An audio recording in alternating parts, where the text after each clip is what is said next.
En agosto de 1945, por primera vez en la historia de la humanidad, la civilización era vulnerable a la aniquilación total. En un instante, los acuerdos de guerra que habían sido aceptados fueron dejados de lado. El moderno campo de batalla estaría ahora a 15.000 metros por encima de nosotros. Y la muerte viajaría por estas nuevas fronteras en las alas de un avión bombardero. Mientras que Gran Bretaña se preparaba para la paz, el país se había sumido en otro tipo de conflicto. Uno que forzó a la nación a aprender un nuevo lenguaje de guerra. Tan pronto como nos llamaran a filas, era una guerra nuclear, la tercera guerra mundial nuclear. Una bomba era aproximadamente equivalente a todas las bombas lanzadas por los aliados en Alemania durante la Segunda Guerra Mundial. Nuestra misión era un viaje de ida, donde ibas a hacer estallar el mundo y nadie lo sabía. Para mantener su posición en el nuevo orden mundial y satisfacer las exigentes normas de esta nueva guerra tecnológica, una vez más, Gran Bretaña volvió a girarse hacia la industria de la aviación para la siguiente generación de máquinas de guerra. No había ningún otro país que pudiera producir una aeronave como los bombarderos V. Para su época eran casi como naves espaciales. Como plataforma para lanzar el Armagedón nuclear, el papel del avión bombardero estaba preparado para dominar el paisaje político de las siguientes 2 décadas. La aviación era el sistema de lanzamiento para la disuasiva nuclear. Recuerdo cuando pensaba, cielos, tienes que ser un hombre valiente para hacer eso, porque si lo haces de verdad, no tienes ningún sitio a donde volver. Esta es la historia de cómo Gran Bretaña aprovechó, adaptó y mejoró su tecnología aeronáutica para afrontar las terribles realidades de la nueva era y definir cómo se iba a librar la Guerra Fría.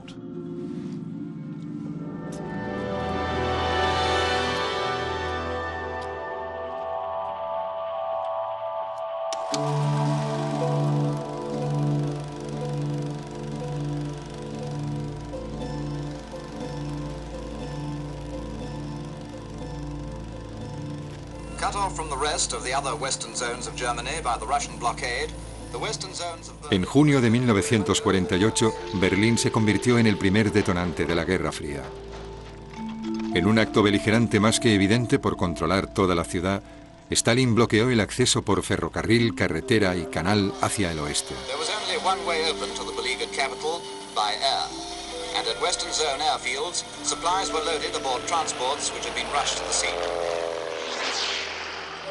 En un solo año, 200.000 vuelos lanzaron alrededor de 5.000 toneladas de provisiones en Berlín Oeste.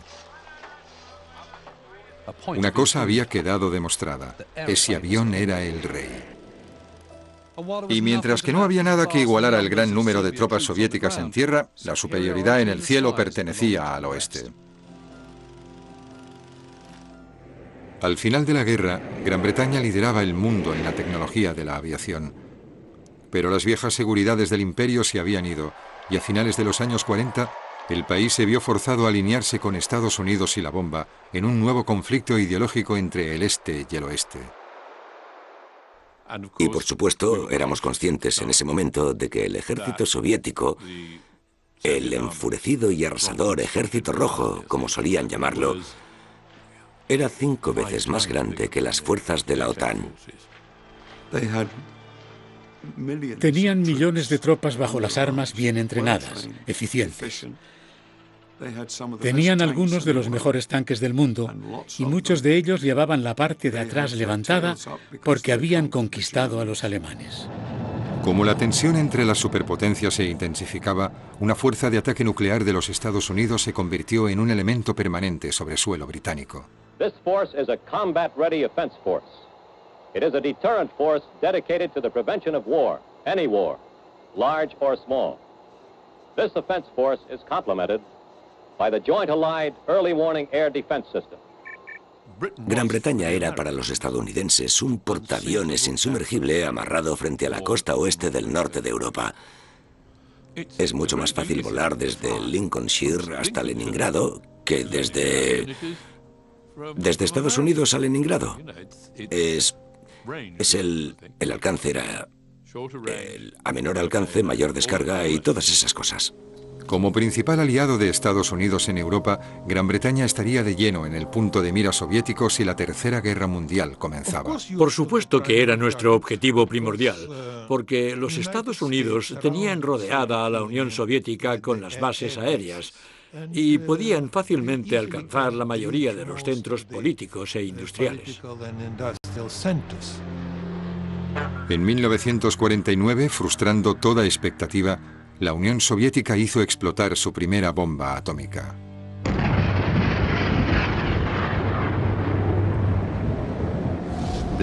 Fue muy sorprendente, porque la expectativa era que la Unión Soviética no era capaz de desarrollar armas de alta tecnología de ese nivel.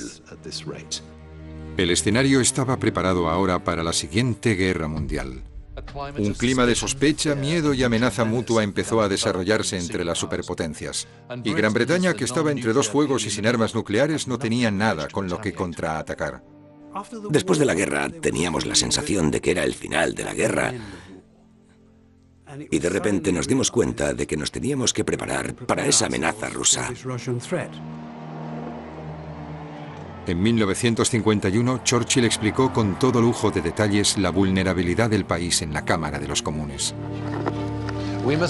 No debemos olvidar, dijo, que mediante la creación de la base atómica estadounidense en Anglia Oriental, nos hemos convertido en un objetivo y quizás en el blanco de un ataque soviético. El 28 de marzo del año pasado, dije en el Parlamento que si, por ejemplo, los Estados Unidos tenían 1000 bombas atómicas almacenadas y Rusia tenía 50 y nosotros conseguíamos esas 50, far beyond anything we have ever endured, would be our lot.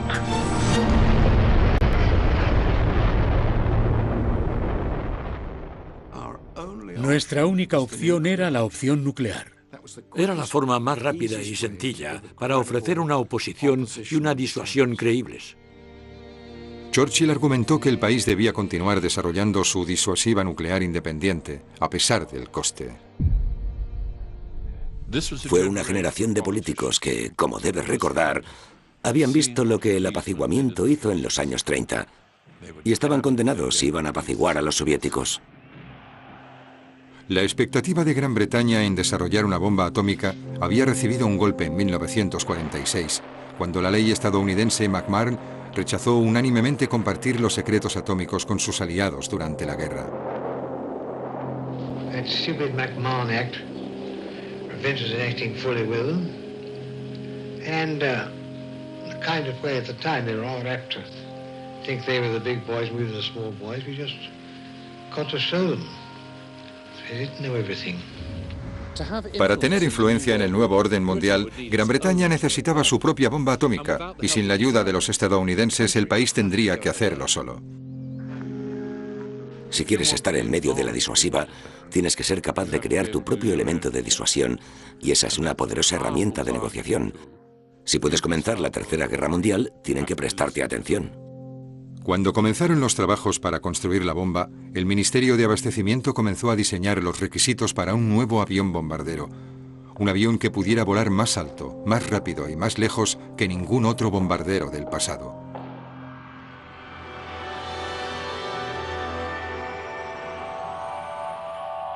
En enero de 1947, el Ministerio de Abastecimiento publicó estas especificaciones de la licitación número B3546. Era un pedido para un nuevo avión bombardero que necesitaban con urgencia, uno que fijaría nuevos y exigentes obstáculos para las empresas de aviación. Les pidieron que fabricaran un bombardero que pudiera volar al menos a 15.000 metros, esto es, fuera del alcance de cualquier misil soviético. También debía tener una velocidad de crucero de largo alcance de 930 kilómetros por hora. Finalmente tenía que ser capaz de transportar una bomba atómica de 5 toneladas. Era una sensación extraordinaria poder hacer lo que te propusieras.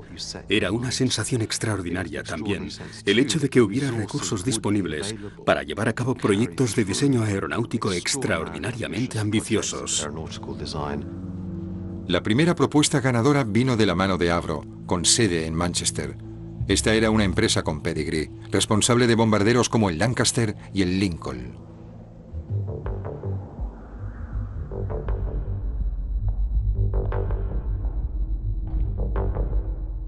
La propuesta de Avro fue radical, por no decir menos.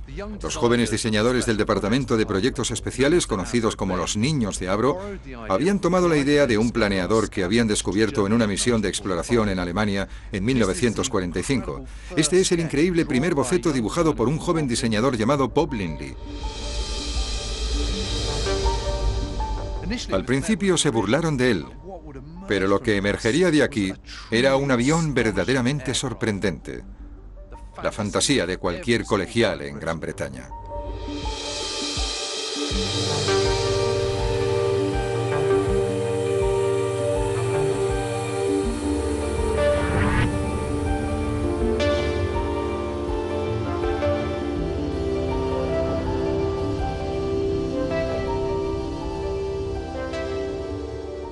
Tony Blackman fue piloto de pruebas del Vulcan.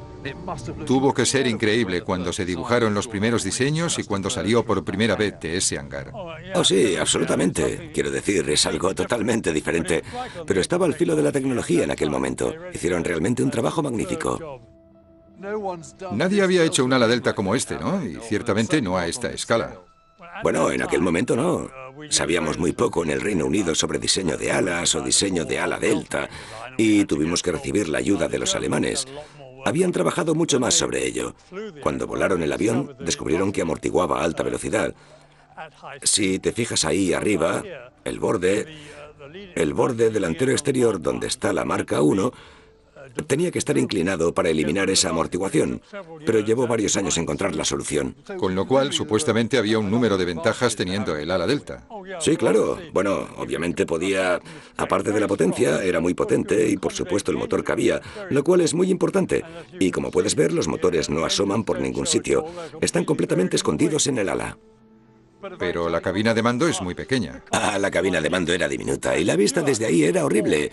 Me subí hace poco, miré y pensé, ¿cómo es posible que me las arreglara para pilotar esto? La segunda empresa en conseguir un contrato fue Handley Page, archienemigo de Avro. La empresa había construido el bombardero Halifax de la Segunda Guerra Mundial y estaban trabajando en una aeronave con alas en forma de media luna, diseñadas para la navegación a gran altura de crucero. El diseño fue obra del jefe de aerodinámica, un alemán. Sin embargo, al desarrollo de los aviones le siguieron accidentes y retrasos. El gobierno decidió que era necesaria otra aeronave menos avanzada como respaldo. La tercera empresa que se adjudicó un contrato fue Vickers Armstrong. El banquero estaba tan preocupado como el ministro de Abastecimiento. Vickers prometió un nuevo avión bombardero que cumpliera con todos los criterios, pero que no ampliara mucho los límites tecnológicos. Y lo más importante, también aseguraron que lo conseguirían bajo presupuesto y a tiempo. Ahora puedes pensar que es extraño que debieran construir 3 bombarderos. ¿Por qué no construir solo uno? La razón es que, en realidad, la experiencia de la Segunda Guerra Mundial demostró que se podía decir qué tipo de avión lo haría mejor. Así que construyeron 3 con la esperanza de que alguno fuera mejor que los otros. Fiel a su palabra, el 18 de mayo de 1951, el Valiant de Vickers fue el primero de los nuevos aviones bombarderos en despegar de la pista. 2 años más tarde, fue directo a la cadena de producción. No me lo podía creer, porque había estado pilotando aviones con motor de pistones exclusivamente hasta ese momento. El Valiant despegó y subió como un ángel melancólico. Yo veía que el automedidor daba vueltas y vueltas y vueltas y vueltas muy rápido, intentando coger el ritmo del avión. Decidido a no ser eclipsado por el Valiant, Avro hizo todo lo posible para hacer volar al Vulcan. En agosto de 1952, aquí en Woodford, el Vulcan salió finalmente de su hangar. De cerca, la aeronave era una figura urbana con un traje de raya diplomática. Este era Rolly Falk, el piloto de pruebas que había pilotado aviones alemanes capturados hasta Fort Bragg durante la guerra. Falk rezumaba confianza en sí mismo y una calma imperturbable, pero nunca antes había volado un avión como este. Y al entrar en la cabina de mando, no puedo dejar de pensar que debía tener cierto nerviosismo. Pocas semanas después de su primer vuelo de prueba, el Vulcan fue presentado en el espectáculo aéreo de Fort Bragg. The new Avro 698 4-engine jet bomber. Cuando el avión tronó por la pista, el público se quedó paralizado por una visión del futuro. Y cuando subió después del despegue, Rolly Falk hizo algo que ningún bombardero había hecho antes. Hizo un tonel volado con la aeronave. Aquellas maniobras difícilmente podrían no impresionar a cualquiera que tuviera interés en la aviación. Un bombardero haciendo un tonel volado era algo inaudito. Ese fue el espectáculo que terminó con las travesuras de los bombarderos. A Rolly Falk le regañaron después, no por razones de seguridad, sino porque eso se consideraba un comportamiento impropio de un bombardero. En cualquier caso, no se puede negar que su alegre pirueta por el cielo había cambiado la imagen lenta y torpe del bombardero para siempre. Y, por supuesto, al público le encantó. 2 meses más tarde, el tercer avión de la Fuerza V, el Victor, alcanzó los cielos en Boscombe Down. Este fue el bombardero más electrónico y aerodinámicamente avanzado que el mundo había visto jamás. Podía ir más rápido, más alto y con mayor poder destructivo que todos los bombarderos Lancaster de la Segunda Guerra Mundial juntos. Para su época eran casi como naves espaciales. Y lo mismo pasaba con el Vulcan. Quiero decir que eran tan avanzados que tenías que pensar en el Victor o en el Vulcan al lado de un Lancaster o un Shackleton para ver el enorme paso que se había dado. Este avance generacional era considerable. Un año más tarde, el Victor apareció en el espectáculo aéreo de Fort Bragg con un llamativo trabajo de pintura. Sí, lo vi por primera vez en ese color extraño, el que tenía primero en Fort Bragg. El fuselaje negro y las alas plateadas, e incluso entonces era un avión que impresionaba. Luego recuerdo que apareció el Vulcan y venía a un nivel bastante bajo, razonablemente rápido, echando mucho humo y haciendo mucho ruido, y desapareció. Y luego apareció el Victor y venía bastante tranquilo, volando a 500 metros, así que pensamos que sí, que era diferente. Y luego hizo un tonel volado, y por supuesto, de eso se enteraron rápidamente en Manchester. Creo que al Vulcan le tocaba hacerlo al día siguiente. Se convirtió en una especie de batalla entre las dos empresas en ese momento. En 1956, la Royal Air Force desveló sus nuevos escuadrones de bombarderos, una fuerza de ataque nuclear de alta tecnología. Fui en una ocasión con mi abuelo, cuando él estaba en el Ministerio de Defensa, a la Royal Air Force en Cottesmore. Era una base de bombarderos V y, de hecho, presenciamos un aviso.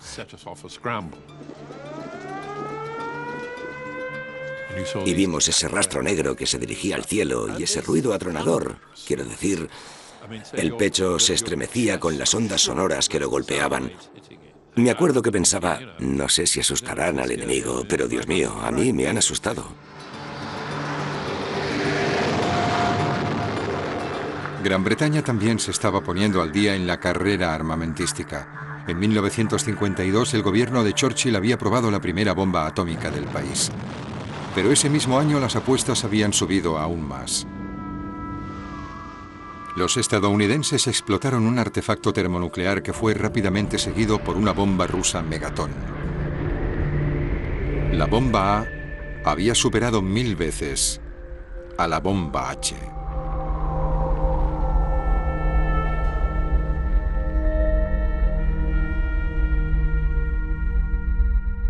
Churchill exigió que Gran Bretaña mantuviera el ritmo sin importar cuál fuera el coste. Era el precio a pagar por un asiento en la mesa principal y una oportunidad para influir en la agresión de la superpotencia. En 1957, Gran Bretaña se hizo termonuclear. The Valiant swung into a 1.8 G-turn through 140 degrees on its planned escape course.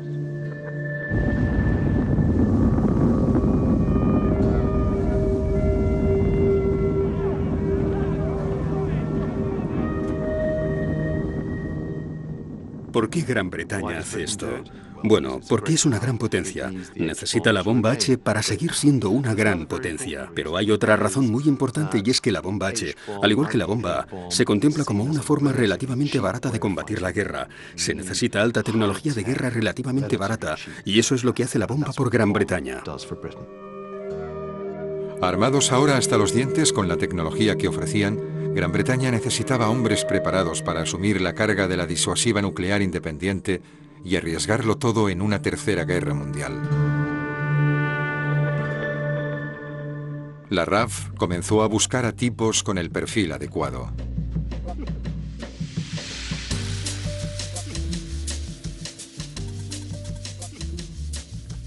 Fui entrevistado personalmente por el vicemariscal, quien entonces era, en 1958, Bing Cross.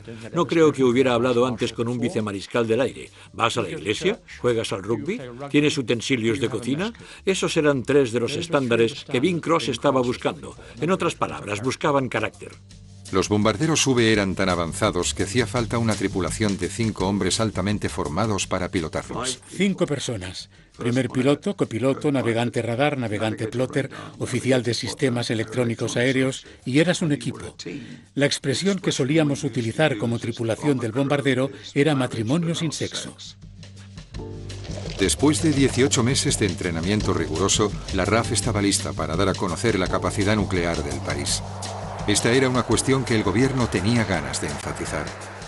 Los líderes mundiales fueron invitados a las bases de los bombarderos V no para comprar, sino para ser impresionados y en algunos casos para ser advertidos.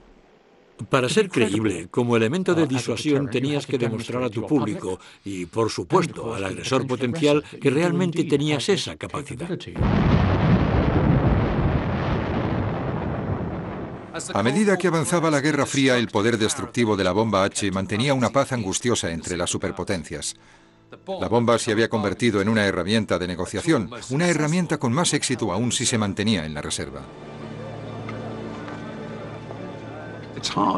Es difícil hacer una comparación, pero se dice que una bomba transportada por un Vulcan era aproximadamente equivalente a la potencia explosiva de todas las bombas lanzadas por los aliados en Alemania durante la Segunda Guerra Mundial. Lo cual es alucinante si lo piensas. Los vertiginosos días de los diablos desafiantes volando y haciendo piruetas de victoria sobre Forborough habían terminado. Los pilotos y las tripulaciones ahora vivían de forma permanente en el frente de la locura, asegurándose mutuamente la destrucción. Nuestra misión era un viaje de ida, donde ibas a hacer estallar el mundo, y nadie lo sabía. Esa misión de ida se pondría en marcha si los ojos y los oídos del país en Filing Dales, North Yorkshire, detectaban un ataque soviético.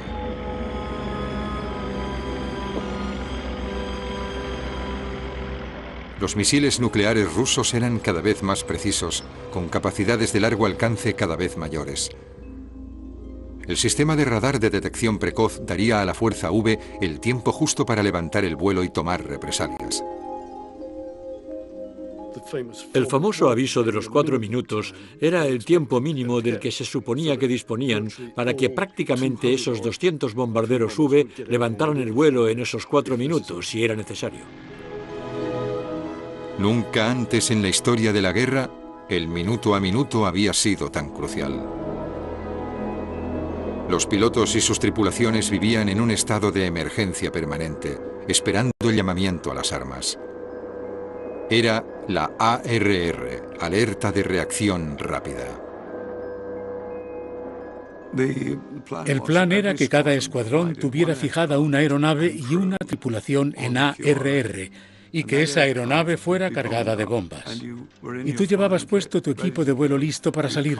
Inclinabas la aeronave y así podías despegar del suelo en cuestión de minutos.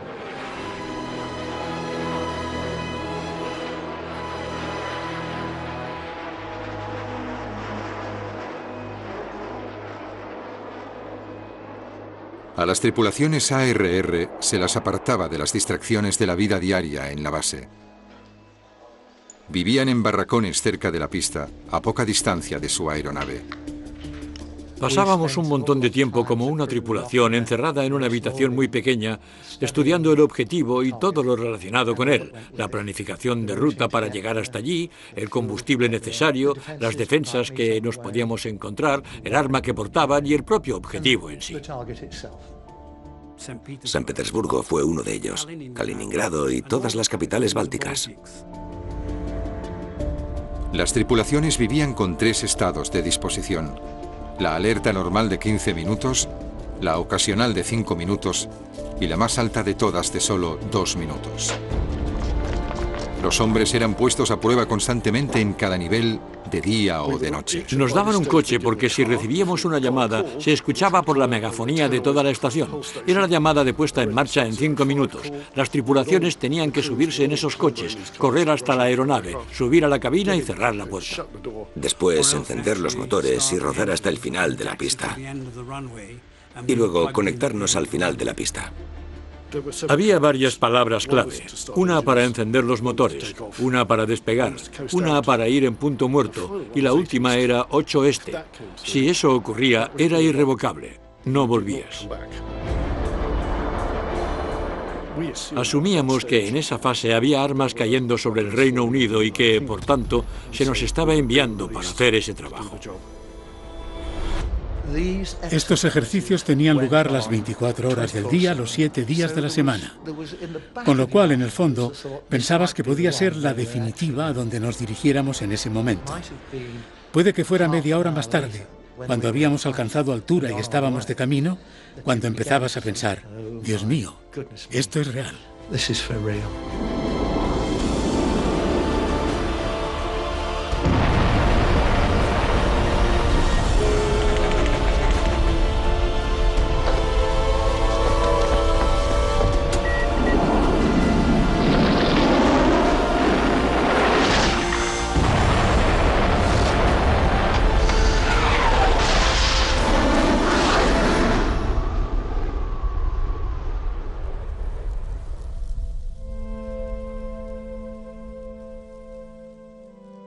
La perspectiva de la prolongada tensión internacional cambió fundamentalmente las bases de la planificación militar.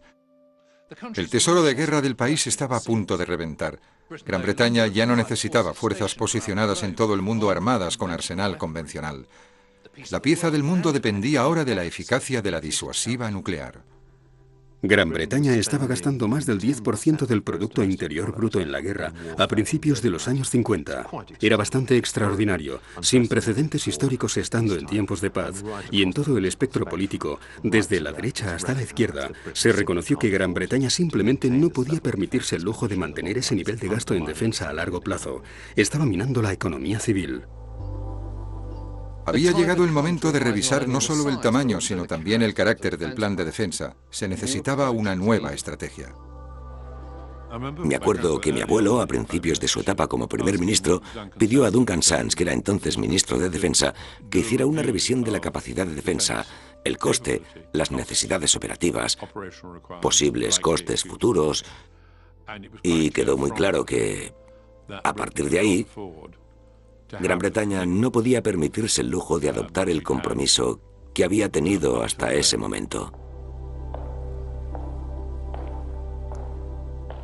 El 4 de abril de 1957, el ministro de Defensa, Duncan Sants, se puso de pie en la Cámara de los Comunes para presentar su libro blanco, esbozo de la futura política.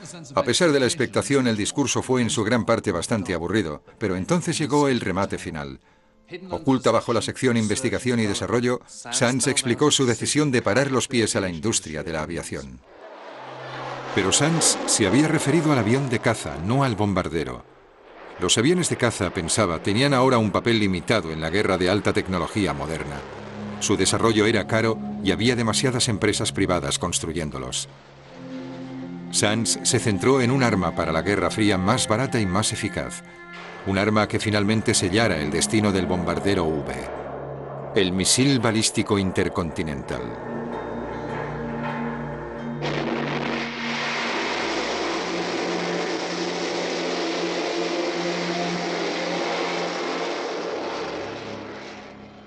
No más aviones, lo vamos a hacer todo con misiles. Y me acuerdo de la publicidad en los periódicos y todo eso, y pensaba, esto más bien ha chafado en mis perspectivas profesionales. Pero es un signo del compromiso de Gran Bretaña con la modernidad, sobre todo en la guerra, que tengas un libro blanco de esa naturaleza tan radical. Al romance de la nación con el avión de caza le habían cortado las alas. Pero había un avión experimental que escapó de las garras del libro blanco. Una aeronave con un elevado y aplastante índice de ascenso y una gran velocidad Mach 2. El primer avión supersónico operativo de la RAF, el Lightning de English Electric.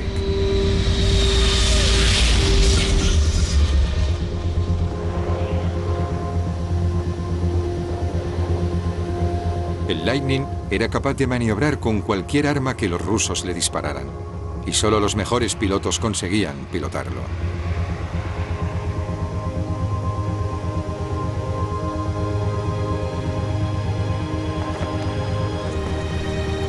El piloto John Ward ingresó en la fuerza del Lightning en 1963 a la edad de solo 20 años.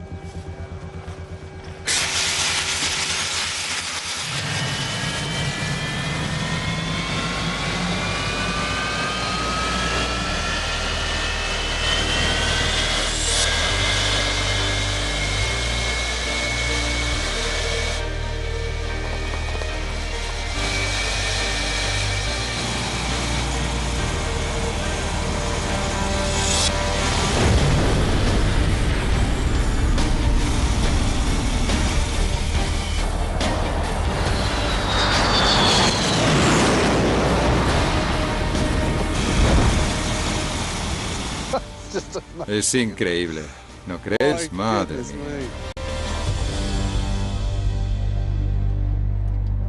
John. ¿Qué hay? Ha sido absolutamente asombroso. Ha sido realmente increíble. Y solo ver esa inmensa potencia y velocidad, quiero decir, ha pasado como un borrón delante de mí. Es algo de lo que nunca te recuperas. Todavía estoy enganchado a la adrenalina. Puedes ver cómo me está goteando ahora mismo. ¿A qué se parece pilotar esto? Bueno, es una característica de los aviones. Es más rápido que una bala de rifle. Sí, eso ya dice algo, ¿no? Y la primera vez que hice uno de estos vuelos en solitario, estaba cambiando los canales de radio en el ascenso sobre Norfolk y vi un pequeño parpadeo en el cuadro de mandos. Y de repente me di cuenta de que, a pesar de que estaba subiendo en frío, era supersónico. Es totalmente absurdo. Tecnología de 1950. Sí.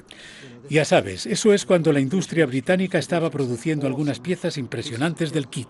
Fue una impresionante pieza del kit, de hecho. El Lightning se jubiló en 1988, un año antes de que cayera el muro de Berlín.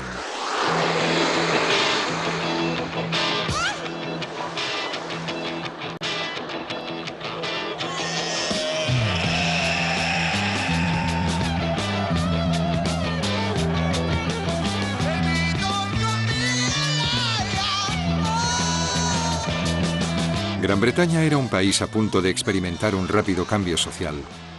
Atrás quedaron los días de quitarse el sombrero ante los líderes de la aparición. El gobierno estaba a punto de descubrir que el público tenía voz. El Viernes Santo de 1958, un grupo de académicos, científicos y líderes religiosos se reunieron en Trafalgar Square para marchar en protesta contra la vertiginosa carrera armamentística.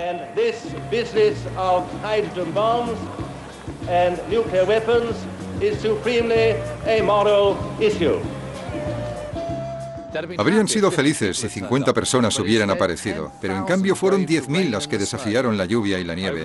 Durante los 4 días siguientes caminaron casi 100 kilómetros hasta este lugar, el centro de armas atómicas en Aldermaston. La campaña para el desarme nuclear había comenzado. Britain's bomb has no deterrent value. It can make no difference at all to the situation between America and Russia. I think we should ban it. Definitely. Because someone's got to make the first move, haven't they? Todos pensaban, estoy seguro, de que lo estaban haciendo bien o que estaban intentando frenar lo que estaba pasando. Pero esto ya había ocurrido. Es decir, ya habíamos explotado una bomba atómica en Japón, ya la habíamos explotado en la isla de Navidad. Los estadounidenses habían trabajado sobre armas termonucleares en el desierto de Nevada. Así que realmente, en el momento en que inventas algo, no puedes desinventarlo, ¿no? Era una discusión que traería un terrible e intenso alivio. El 14 de octubre de 1962, un avión espía U-2 voló alto sobre Cuba para ver si había algo de cierto sobre los rumores de que los rusos estaban construyendo bases de misiles en la isla. Las imágenes que trajeron de vuelta llevarían el mundo al borde del Armagedón.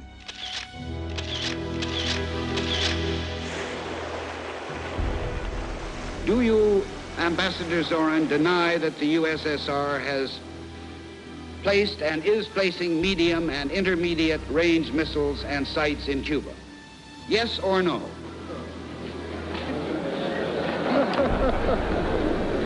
You will have your answer in due course. I'm prepared to wait for my answer until hell freezes over, if that's your decision. Los estadounidenses tenían suerte de vivir protegidos entre dos océanos, así que tener al enemigo a las puertas o que la capacidad de éste pudiera alcanzar su territorio generaba ese miedo. Si técnicamente pueden hacerlo, lo harán mañana. Como Kennedy y Khrushchev se enfrentaban el uno al otro, al primer ministro Harold Macmillan le quedó claro que a pesar de que el conflicto estaba teniendo lugar a más de 6.000 kilómetros de distancia, era Gran Bretaña la que estaba en primera línea. Me acuerdo que una tarde mi abuelo tenía una reunión con el jefe de jefes del Estado Mayor y el secretario permanente del Ministerio de Asuntos Exteriores y su secretario de Asuntos Exteriores. Y yo estaba en la sala y el secretario permanente dijo: «Señor primer ministro, su nieto está en la sala. No debería estar escuchando, esto es confidencial». Y mi abuelo le miró y le dijo: «Si nos sale mal, esto tendrá más repercusión en él que en nosotros». El presidente Kennedy le dijo a mi padre en Viena que podían destruirles muchas veces. Khrushchev respondió: «No se puede comparar. No tengo tantos cañones balísticos como tú y yo solo puedo destruirte a ti una vez». It shall be the policy of this nation to regard any nuclear missile launched from Cuba against any nation in the Western Hemisphere as an attack by the Soviet Union on the United States, requiring a full retaliatory response upon the Soviet Union. El 22 de octubre, un comando estratégico aéreo activó el DEFCON 2, a un paso de la guerra. Y se preparó un bloqueo naval alrededor de Cuba. Esos fueron los días más peligrosos de la historia de la humanidad. El 27, Sábado Negro, cuando el público británico se preparaba para un fin de semana de fútbol, la RAF se preparaba para la destrucción del mundo. Nos pusieron en el nivel más alto de disposición posible, el 2. Los motores estaban funcionando al final de la pista, tragando combustible, mientras que decidían si finalmente despegábamos súbitamente o volvíamos al estado de disposición 1-5 literalmente en minutos. Recuerdo que le decía a Mary, a mi mujer: «Si pasa algo y nos ves despegar si nos llamaban, lo que me gustaría que hicieras es coger a los niños, montarlos en el coche y conducir hasta el oeste de Escocia. Creo que allí estaréis a salvo». Si la guerra comenzaba, 150 bombarderos V seguirían una ruta de vuelo predeterminada hacia el este. Iríamos para allá primero, cogeríamos todos los objetivos del Báltico y la parte occidental de Rusia, lo que permitiría a los estadounidenses venir con sus B-52 para seguirnos. Todos los objetivos estaban colocados estratégicamente, por lo que estarían volando entre las explosiones de bombas reales que explotarían para que pudieran entrar y atacar las ciudades más lejanas dentro de Rusia. Inicialmente teníamos defensas de combate de las que obviamente nos teníamos que preocupar y contra las que estábamos interfiriendo, pero claro, empezaron a despegar un gran número de misiles, los que llamábamos Arena 1 y Arena 2. Mientras seguías dando vueltas, cada minuto y medio realizabas una oleada de ataques. En efecto, ellos no podían coger los misiles con suficiente antelación para alcanzarte. Y nos nivelábamos literalmente donde estuviéramos. Con suerte eran 8 o 10 kilómetros lo que finalmente me tocaba corregir sobre la posición del objetivo y arrojaba la bomba.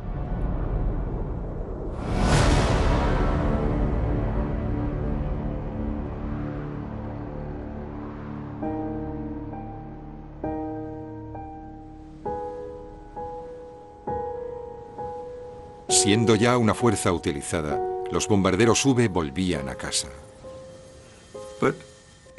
Pero prácticamente no habría habido nada por lo que volver a casa. Me refiero a que Gran Bretaña habría sido arrasada. No cabe pensar que en realidad es horrible, es indescriptible. En el último momento, Khrushchev ordenó a sus buques que se alejaran del bloqueo estadounidense. La crisis se había evitado. Creíamos en nuestros políticos por ser personas racionales. Creíamos en los soviéticos por ser personas racionales. Y en Khrushchev por todas sus fanfarronadas y su zapato golpeando en las Naciones Unidas.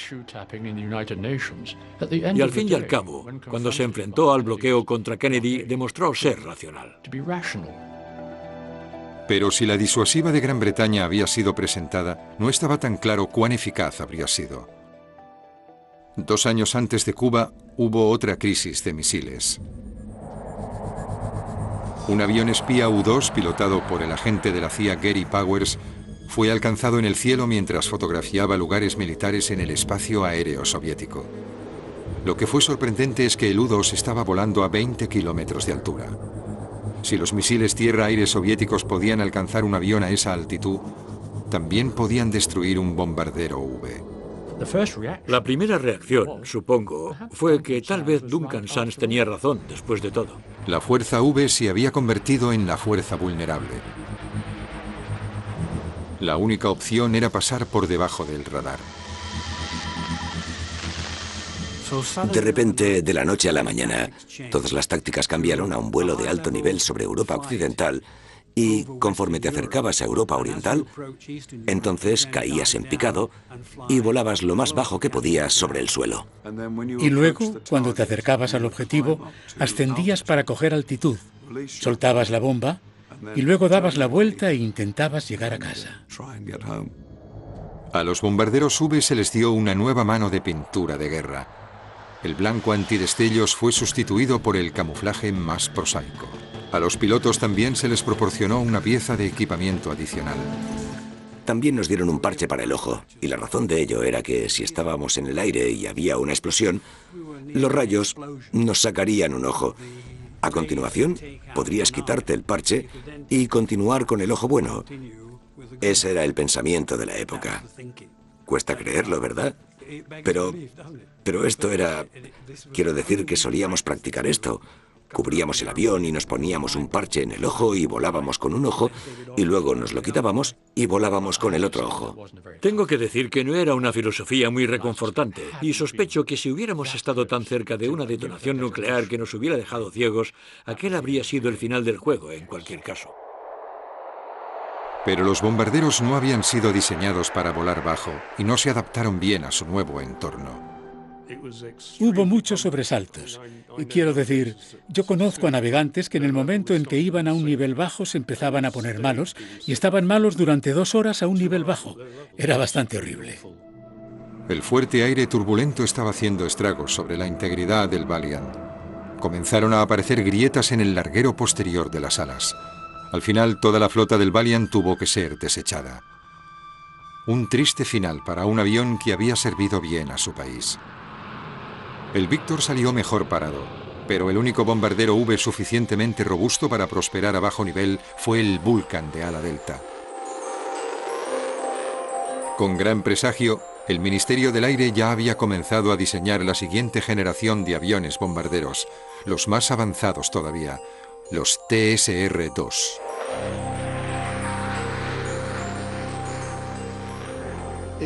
Fue otro salto generacional, casi tan importante, si no igual que fue el de los bombarderos V, más allá de la era del motor de pistones.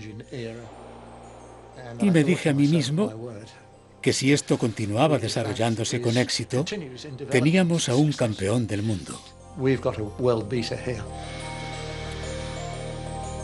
Estas son las especificaciones del TSR-2 y francamente es una lista bastante larga. Había de tener una capacidad de ataque nuclear de largo alcance a gran altitud, al igual que los bombarderos V, pero también tenía que ser capaz de funcionar como un avión de caza a baja altura. Además de eso, tenía que ser capaz de volar bajo todas las condiciones climáticas y de ser capaz de transportar el último y más sofisticado sistema de radar del mundo. Por si esto no fuera suficiente, también tenía que ser capaz de volar a velocidades supersónicas de hasta Mach 2. Si se pudiera lograr todo esto, aseguraría la supremacía de Gran Bretaña en la aviación mundial durante los próximos años. Un avión que lo hiciera todo era estupendo. Y no solo era eso. Como digo, era técnicamente avanzado. Los motores y todo el equipo eléctrico eran brillantes. Hacía todo lo que tenía el Vulcan, más todo lo que tenía un avión de caza, combinado en este avión.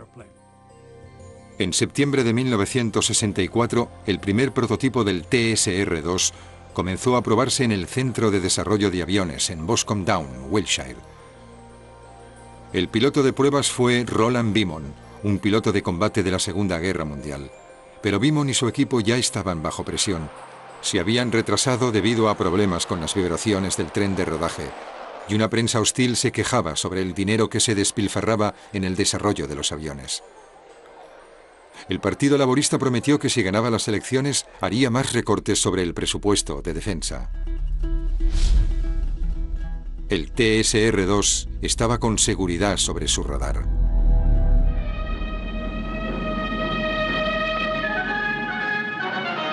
There's one basic fact. Labour has a clear majority. We have a Labour government.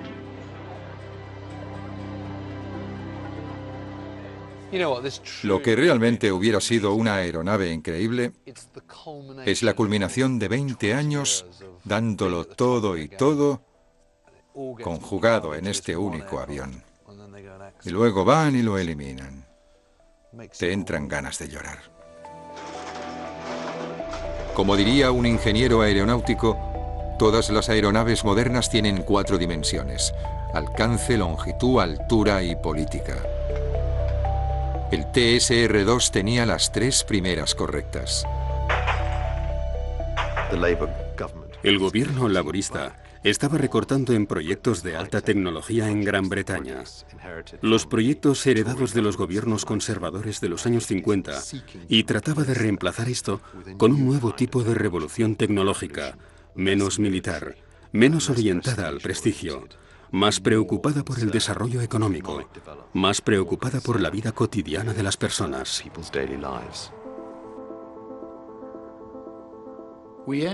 Acabamos la guerra siendo tecnológicamente ricos. Éramos los líderes mundiales en la propulsión de aviones. Nadie, ni siquiera los estadounidenses, llegaron tan lejos como nosotros con motores a reacción, capaces de hacer un trabajo profesional. Pero lo regalamos todo. Lo tiramos todo por la borda. ¿Qué tenemos hoy? Tenemos un conglomerado de sistemas BAA que construye partes de aviones. Cada uno de esos modelos que ves en esa mesa son británicos, puramente británicos. No puedes aspirar a eso hoy en día.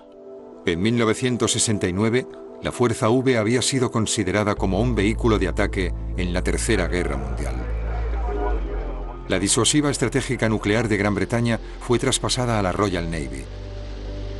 El gobierno había decidido optar por un misil balístico de lanzamiento submarino llamado Polaris, un diseño americano. Tenía sentido.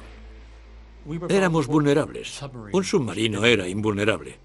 Este sistema era superior, porque el nuestro, supongo, se había vuelto cada vez más vulnerable y penetrable, e iba a ser más difícil cada año que pasara. Apenas un año antes, los estadounidenses realizaron una órbita alrededor de la Luna. Y por primera vez en nuestra historia vimos claramente nuestro mundo tal y como era. Pasamos de ser espacios abiertos en el océano a ser muy conscientes de que vivimos en un pequeño punto en la infinidad del espacio y todos estamos juntos dentro. Y la era del avión a reacción nos unió de alguna manera, casi más que lo hizo la era inalámbrica o la era de la televisión. La era de los reactores había hecho del mundo un lugar más pequeño. Había cambiado nuestra percepción sobre nuestro planeta y sobre nosotros mismos y definió dónde vivimos y cómo vivimos. Y durante unos 20 años ayudó a hacer del mundo un lugar más seguro. La contribución de Gran Bretaña había sido la de un genio tecnológico, la valentía y las creaciones visionarias que ampliamente concordaron con las espantosas realidades de la época. A pesar del liderato del país, el sueño de un mundo venciendo a la industria de la aviación lo trajo finalmente de regreso a la Tierra. Una oportunidad perdida.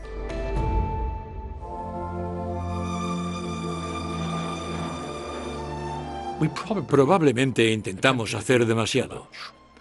Expandimos nuestros recursos, quizá débilmente. Creo que nunca más tendremos la capacidad global de hacerlo solos, y creo que eso era un alarde de orgullo que tuvimos en los años 50 y 60. Sí, me siento orgulloso, porque mantuvimos la paz todo ese tiempo, durante 15 años. Y mucha gente dijo que no podríamos hacerlo, pero lo hicimos.